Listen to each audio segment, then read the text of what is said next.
नमस्कार, बहुत स्वागत है आपका न्यूज़ 18 के डिजिटल प्लेटफॉर्म पर। मैं हूं आपके साथ प्रशांत कटारी और बात अमेरिका ईरान युद्ध की। अमेरिका ने आखिरकार कहां-कहां बरसाए बम, तो जवाब में ईरान ने कहां किया अटैक, पूरी डिटेल आज के इस वीडियो में। अमेरिका ने मंगलवार रात लगातार चौथे दिन ईरान पर हमले किए। अमेरिकी सेंट्रल कमांड सेंटकॉम के मुताबिक करीब 7 घंटे तक चले ऑपरेशन में हॉर्मूज स्ट्रेट के आसपास ईरान के मिसाइल और ड्रोन ठिकानों, नौसैनिक संसाधनों और कोस्टल डिफेंस सिस्टम को निशाना बनाया गया। उधर ईरान की इस्लामिक रेवोल्यूशनरी गार्ड कॉर्प्स यानी IRGC ने दावा किया है कि उसने जवाबी अभियान शुरू करते हुए बहरीन, कुवैत और जॉर्डन में अमेरिकी सैन्य ठिकानों पर हमले किए हैं। IRGC ने बहरीन के अमेरिकी 5th फ्लीट बेस और जॉर्डन के अजराक एयरबेस को निशाना बनाने का भी दावा किया है। इस बीच अमेरिकी राष्ट्रपति डोनाल्ड ट्रंप ने ईरान को चेतावनी देते हुए कहा कि अगर तेहरान समझौते के लिए आगे नहीं आया तो अगले हफ्ते बिजली घरों और पुलों को भी निशाना बनाया जाएगा। दूसरी ओर ईरान ने साफ कर दिया है कि वो अमेरिकी दबाव के आगे नहीं झुकेगा और हॉर्मूज स्ट्रेट पर अपनी रणनीति जारी रखेगा। तो अमेरिका और ईरान के बीच टकराव लगातार गहराता जा रहा है। अमेरिकी सेना ने ईरान के बंदरगाहों और तटीय क्षेत्रों की ओर आने जाने वाले जहाज़ों पर फिर से नौसैनिक नाकेबंदी लागू कर दी है। इसके साथ ही अमेरिकी सेना ने लगातार चौथे दिन ईरान के ठिकानों पर हवाई हमले भी किए, जिससे पूरे क्षेत्र में तनाव और बढ़ गया है। हालांकि अमेरिकी राष्ट्रपति डोनाल्ड ट्रंप ने हॉर्मूज स्ट्रेट से गुजरने वाले सभी जहाज़ों पर 20% सुरक्षा शुल्क लगाने के ऐलान पर भी यू टर्न ले लिया है। अब ट्रंप ने कहा है कि ये शुल्क नहीं लगाया जाएगा, इसकी जगह खाड़ी देशों के अमेरिका में होने वाले निवेश को सुरक्षा लागत की भरपाई माना जाएगा। आपको बता दें कि युद्ध के चौथे दिन भी अमेरिकी हमले जारी रहे। अमेरिकी सैन्य कार्रवाई के तहत ईरान के कई रणनीतिक ठिकानों को निशाना बनाया गया। ईरानी सरकारी मीडिया के मुताबिक बंदर अब्बास बंदरगाह और सिरिक के आसपास कई जोरदार विस्फोट हुए।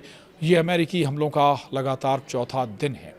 वहीं अमेरिकी सेंट्रल कमांड सेंटकॉम के अनुसार ये नाकेबंदी पहले अप्रैल से जून के बीच भी लागू की गई थी। अब इसे दोबारा शुरू किया गया है। सेंटकॉम ने बताया कि इस वक्त पश्चिम एशिया में अमेरिकी नौसेना के 20 से अधिक युद्धपोत और सैकड़ों सैन्य विमान तैनात हैं। इस बीच राष्ट्रपति ट्रंप ने साफ कहा है कि अगर ईरान बातचीत की मेज पर वापस नहीं आया तो अगले सप्ताह उसके पुलों और बिजली संयंत्रों जैसे अहम बुनियादी ढांचे पर हमले शुरू कर दिए जाएंगे। व्हाइट हाउस में पत्रकारों से बातचीत के दौरान ट्रंप ने कहा कि अगर अमेरिका इस समय पीछे हटता है तो ईरान अपनी सैन्य क्षमता दोबारा खड़ी करने में करीब 20 साल लगा देगा।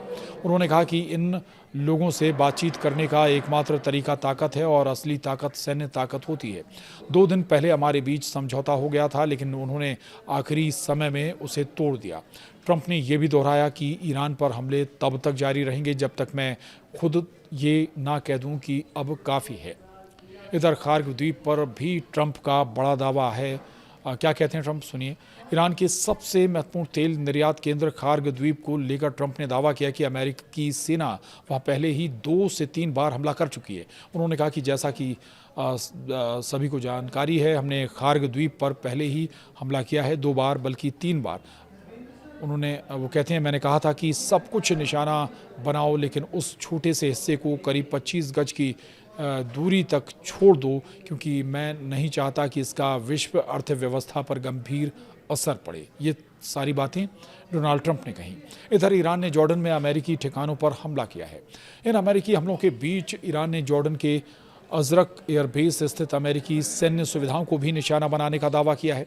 ईरानी मीडिया और अल जजीरा के मुताबिक इस हमले के दौरान कई मिसाइलें दागी गईं, जिन्हें रोकने के लिए जॉर्डन का एयर डिफेंस सिस्टम सक्रिय हो गया।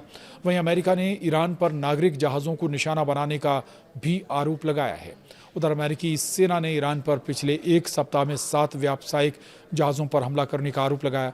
सेंटकॉम प्रमुख एडमिरल ब्रैड कूपर के मुताबिक इन हमलों में कई नागरिक चालक दल के सदस्य मारे गए, घायल हुए या लापता हैं। उनका आरोप है कि ईरान ने पड़ोसी खाड़ी देशों की ओर भी दर्जनों मिसाइलें और ड्रोन दागे हैं।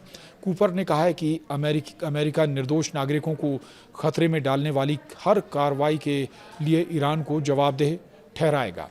वहीं IRGC की नई चेतावनी तेल और गैस पर क्या है, ये भी आपको समझाते हैं।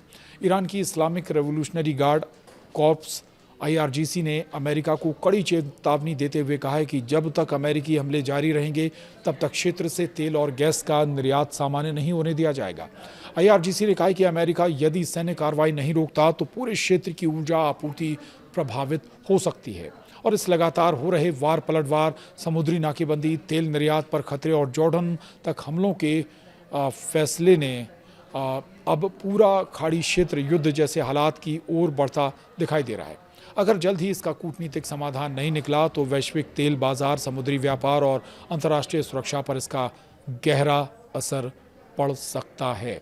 तो अभी भी ये जो 4 दिन हो चुके हैं एक बार फिर से अमेरिका के ईरान पर हमले के, लेकिन अभी इसमें कोई ऐसी गुंजाइश नज़र नहीं आ रही कि कोई बीच का रास्ता या कोई चर्चा शुरू हो जाए, क्योंकि अब अमेरिका कह रहा है कि एक बार फिर से और ताबड़तोड़ हमले करेंगे। दूसरी तरफ ईरान पलटवार कर भी रहा है और ये भी कह रहा है कि किसी भी सूरत में अमेरिकी दबाव में नहीं आएंगे। लेकिन जो सबसे ज़्यादा असर पड़ रहा है वो हॉर्मुज़ जलडमरू मध्य पर पड़ रहा है। वहाँ से आवाजाही फिर एकदम बिल्कुल कम हो गई है और इसका असर स्वाभाविक है कि विश्व अर्थव्यवस्था पर भी पड़ रहा है।